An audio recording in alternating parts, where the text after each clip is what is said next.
allez, je viens vous aider. Et voilà. Et pour aider en tant qu'infirmier. Enfin, exactement. À la base, soins, tout ça. Pour la population. Hein. Pour la population, absolument. Voilà, pour aider les femmes et les enfants et tous les réfugiés et la population ukrainienne. C'était quand vous êtes parti quand Là, je suis revenu il y a une dizaine de jours. D'accord. Donc, et vous avez passé 16 jours. 16 jours, exactement. Ça. Tout à fait, en 2 fois. C'est ça, en 2 fois, c'est ça. Et vous étiez à Kiev, vous étiez où? Enfin, j'ai fait Kiev, Boutcha, le fameux Boutcha. Boutcha dont tout le monde parle. Oui. Voilà, où tout le monde parle. Nous, principalement, juste pour rappeler ce qu'on faisait, c'est donc des transports d'équipements médicaux et des médicaments vers des hôpitaux précaires et aussi sur les orphelinats. Parce qu'il y a des orphelinats. Vous avez eu des choses assez terribles, je crois. Tout à fait. Alors, je vais assumer totalement ce que je vous dis. Moi, sur place, j'ai été témoin de crimes de guerre. J'ai vu beaucoup de crimes de guerre. Les seuls crimes de guerre que j'ai vus pendant les jours où j'étais sur place ont été perpétrés par des militaires ukrainiens. Et non pas par des militaires russes. Ce qui ne veut pas dire que... veut pas dire exactement, j'allais y venir, qu'il n'y a pas de crimes de guerre russes, mais il y en a aussi au niveau ukrainien. Vous avez assisté... Et on n'en parle pas. Ouais. C'est ça, moi. Quand je suis rentré en France, j'ai été extrêmement choqué, même des personnes qui sont invitées sur les plateaux télé à droite à gauche. 80% de ces personnes-là ne sont pas allées au moment où il y a la guerre et se permettent de parler, etc. Ça m'insupporte.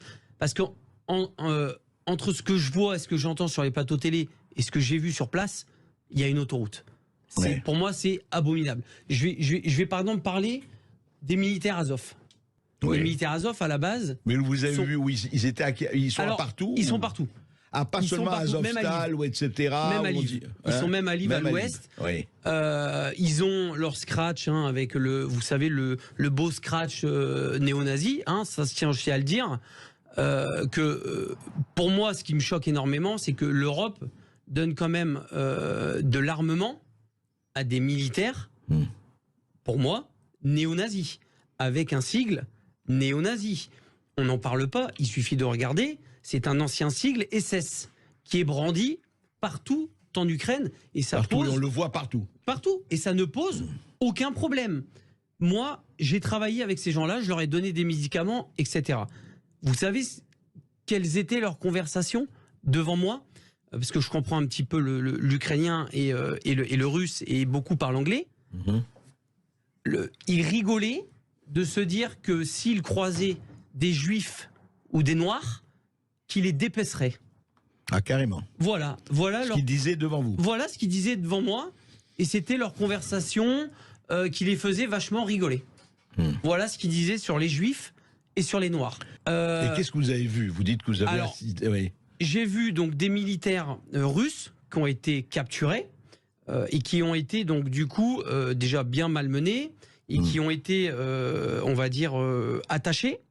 Et en fait, on était dans une sorte de hangar et ces militaires russes qui ont été capturés arrivaient dans des petites fourgonnettes par 3 ou par 4. Les militaires Azov ukrainiens leur demandaient qui est l'officier, qui est l'officier. Je vais vous expliquer pourquoi.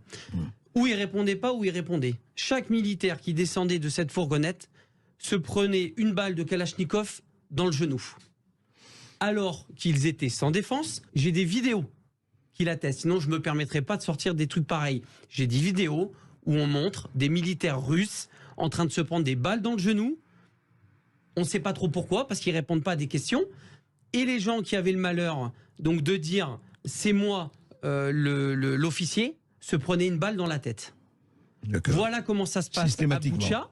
Voilà comment ça se passe en Ukraine. Du moins pour le bataillon ukrainien Azov. Ils pourront dire ce qu'ils veulent. Moi, j'étais là, j'ai vu ce qui s'est passé.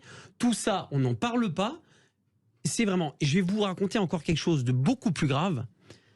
Vous avez des bombardements tout le temps, on voit à la télé, etc. J'ai vu donc des journalistes américains.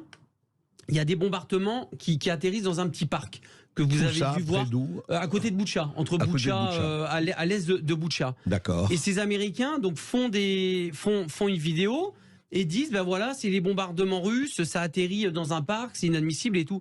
Je vais les voir, je dis mais pourquoi vous dites ça, etc. et tout. On m'a dit mais c'est pas grave, ça fera des images. Et vous savez ce que c'était ces bombardements? En fait, vous avez des petits obus des petits obus.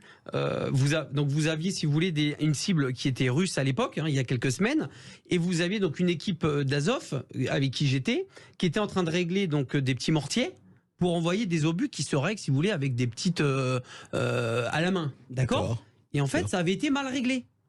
Et ça arrive une fois sur deux, une fois sur trois. Donc ces obus, au lieu d'atterrir à 100 mètres plus loin où il y avait justement les militaires ou du matériel russe, atterrit dans le petit parc. Et on fait passer ça pour des bombardements russes. Quoi, on ne parle pas de ça. Et donc tous les bombardements, toutes les bombes, tous les obus qui atterrissent à Boutcha, à Kiev, etc., c'est du russe. Il faut arrêter. Oui, il faut un petit peu réfléchir. Il y a des deux côtés, les crimes se font des deux côtés. Mais bien sûr, et encore autre chose. Et là, je vais enfoncer le clou, mais c'est pas grave, j'en assumerai les conséquences. J'étais à Lviv, j'étais à l'hôtel, il y a eu des bombardements. J'étais à 500 mètres d'un missile qui atterrit, où je dormais, tout a pété, les glaces, etc. Je vais tout de suite sur place, et en fait, on s'aperçoit que les 5 missiles, il y a 4 missiles qui ont tapé des dépôts d'armement. Des dépôts d'armement qui venaient d'Europe, qui avaient été stockés à Lviv en attente que ça soit amené à Kiev et dans des unités. Vous savez où est-ce qu'il les stocke, l'armement qui arrive d'Europe? Eh bien, il les stocke dans des locaux et dans des maisons civiles, sans que les gens le sachent.